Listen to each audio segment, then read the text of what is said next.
Hi, I'm Sarah with the Volusia County Public Library System, coming to you from the Ormond Beach Regional Library.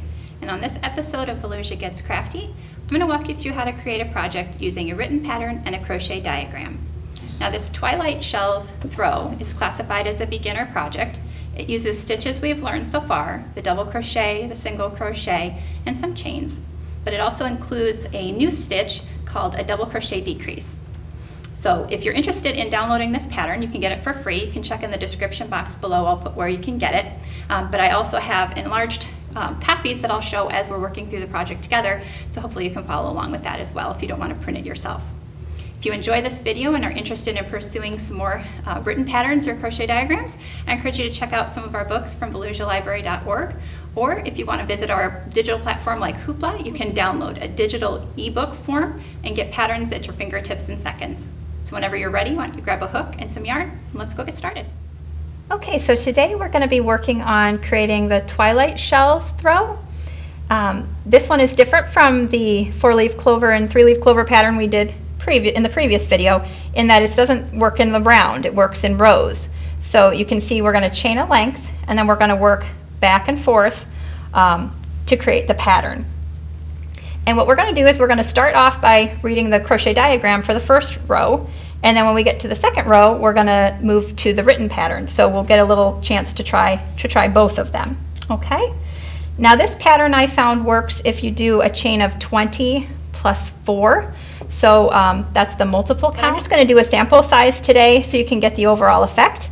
And what I'm going to do is chain a multiple of 20. So I'm going to chain 40, and then I'm going to add 4 in at the end. So I'm going to let you guys go ahead and chain up 40 chains if you want to do the sample along with me, and we'll meet you back in just a second. Okay, so I've just chained my 40 chains, and that's the multiple of 20, and then I'm going to add on 4 extra chains at the end. And these are going to be for turning. So you can see in our diagram how we have 3 that are standing up. That's going to count as a double crochet, and then we're going to work into the 4th chain from the hook. So we're going to skip the 1, 2, 3, going into the 4th chain, and we're going to put 2 of these. When we look at the key, we can see that those are double crochets. So 2 double crochets in the 4th chain from the hook. It may look like they're going into the bottom of this 3rd chain, but they're not. They're going into this 4th chain. So we're going to yarn over, and we're going to skip 1, 2, 3 chains, and going into the 4th chain, we're going to yarn over and pull up a loop and do a double crochet and a 2nd double crochet in that same space. Okay? Then we look back at the pattern and we see, so those all went into that 4th chain.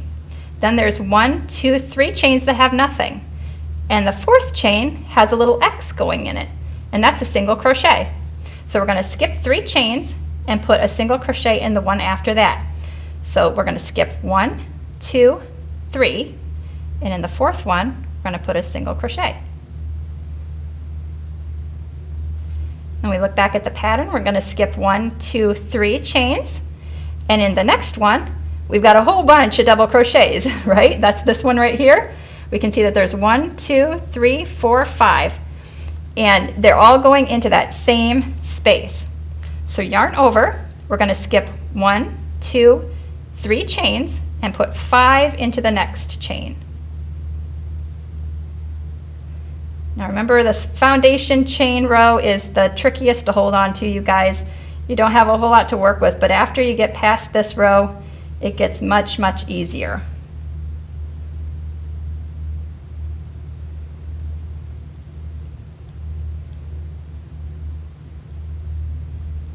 So there's my 5 double crochets into that chain space.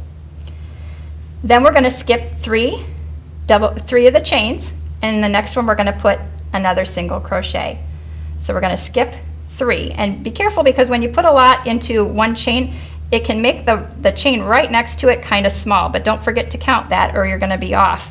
So we're going to skip 1, 2, 3 and single crochet in the next.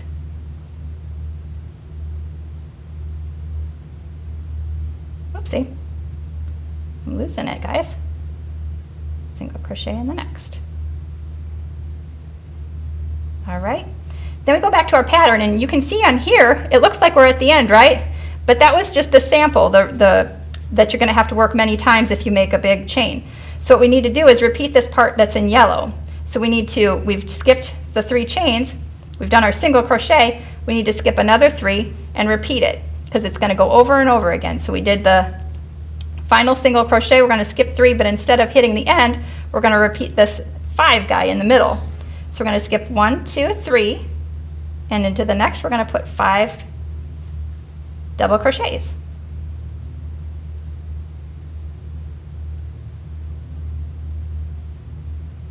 Oopsie, I'm losing my stitches today, guys.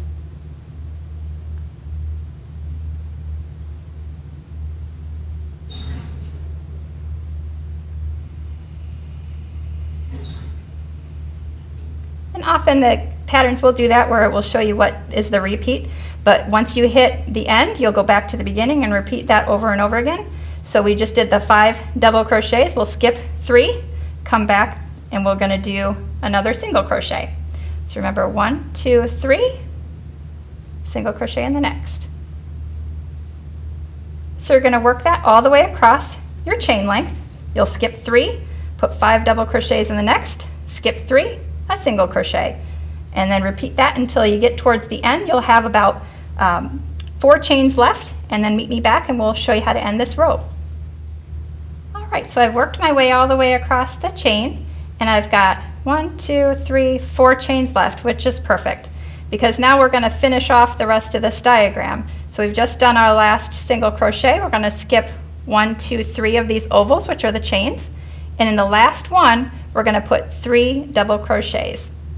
So it kind of mirrors what we did at the beginning where we had the chain and the 2 double crochets, because remember chain 3 counts as a double crochet, so it was like there were 3 in that beginning part too. So we'll put 3 in this last chain. All right, and then you can chain 1 and fasten off this color. And we will start the next row. Okay, I'm getting a little knot, slip knot ready, and I'm going to hook on to the top of that last double crochet that I made. So go into the top of that stitch and hook on your new color and pull up a loop. And we're going to chain 1 and turn your work. So picking up with our written pattern, we're now on row 2. And what it's telling us is to, after our chain 1, to put a single crochet SC in the first double crochet. So where we joined, we're going to put another single crochet. So that's just going into that same place, pulling up a loop, and yarning over and pulling through 2. Then what we're going to do is chain 3. The CH means chain. So we're going to chain 3. And then it says DEC, which is decrease. And that's in the special stitches that starts our pattern. And it's telling us that to do a decrease, you need to YO, which is yarn over, and draw up a loop in the next stitch, then yarn over and draw through 2 loops on the hook. And because these are in brackets, you're going to do that whole thing in the bracket 5 times. So let's show you what that means in case that isn't too confusing for you.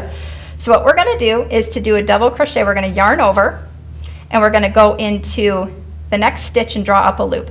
So here's your next stitch, right? You're going to go under, make sure you're under both loops of the stitch and pull up a loop. We're going to yarn over and pull through 2. We just did the whole thing that was in the bracket there. So it's a lot of words for a simple action. We're going to do that 5 times. So yarn over, go into the next stitch and pull up a loop, yarn over, pull through 2. So there was twice. Yarn over into the next stitch, pull up a loop, pull through 2, yarn over, insert into the next stitch, pull up a loop, pull through 2, and one more time, yarn over, into the next stitch, pull up a loop, pull through 2. So by the time you're done with the brackets 5 times, you'll have 2, 4, 6 loops on your hook. The instructions next say to yarn over and draw through all 6 loops on your hook. So yarn over and pull through all 6 of those loops. That is a decrease. So we did 5 double crochets, but because we only pulled through the first 2 loops all those times, we have just a single spot at the top versus 5 individual double crochets. We decreased it so that they're all coming from one center point at the top. That's why it's called a decrease. Okay? So that's how you do the decrease. After that, it says to chain 3 and single crochet in the next double crochet. So chain 3, and here's our next double crochet waiting for us. We're going to put a single crochet right there. Okay. All right. Then it says repeat from the star all the way across. So where is the star? Right here. So we're going to go ahead and repeat that over and over again until we reach the end of the row. So I'll take you through it another time here. So what we're going to do is chain 3, because that's the first part after the star. Then we're going to do our decrease. If you need to look up here to see what the decrease was, we yarn over, go into the next stitch and pull up a loop, pull through 2 and hold it. And we're going to do that 5 times. So there's 2, there's 3, there's 4, and there's 5. So you should have 6 loops on your hook. Then we're going to yarn over and draw through all 6 loops on your hook. Just like that. Okay. So after the decrease, it says to chain 3 and single crochet in the next double crochet. So chain 3 and put a single crochet in the next one. And then we're back to the repeat from star. So then we go right back here and start again. And you're going to do that all the way across. So basically you're filling in these little valleys with your decreases, right? So I'll let you continue that all the way across, and I'll show you how to start the next row at the end. So when you reach the end of row 2, I've just done my last decrease. I'm going to chain 3 and then reference my pattern. I've worked my way across and working into the work your last single crochet into the top of the chain 3. So remember when we started, we had skipped 3 chains and went into the 4th chain. So the top of that chain 3 is where you're going to put your last single crochet to finish out row 2. Then we'll go up to row 3. We're going to keep the same color. So you'll do row 2 and row 3 always in the same color. You'll change it up after that.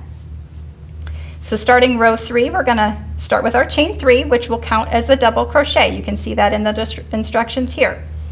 And then it says to put 2 double crochets in that same first single crochet.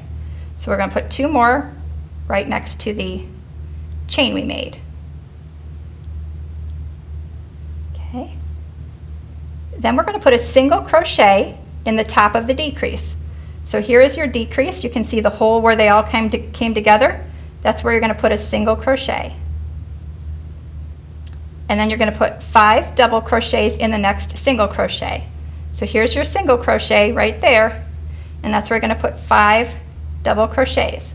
Now this might seem familiar because that's how we started it in row 1. However, in row 1 we were working into the foundation chain, so it was a little bit different.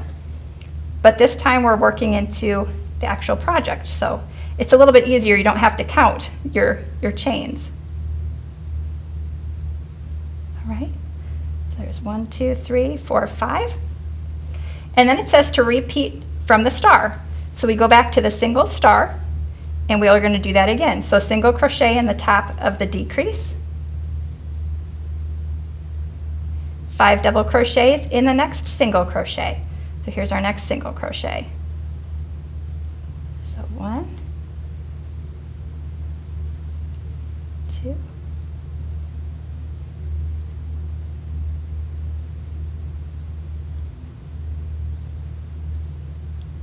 all right. So you're going to repeat that across. You'll put a single crochet in the decrease, 5 double crochets on top of the single crochet. Repeat that across your row to the end, and I'll show you what that will look like.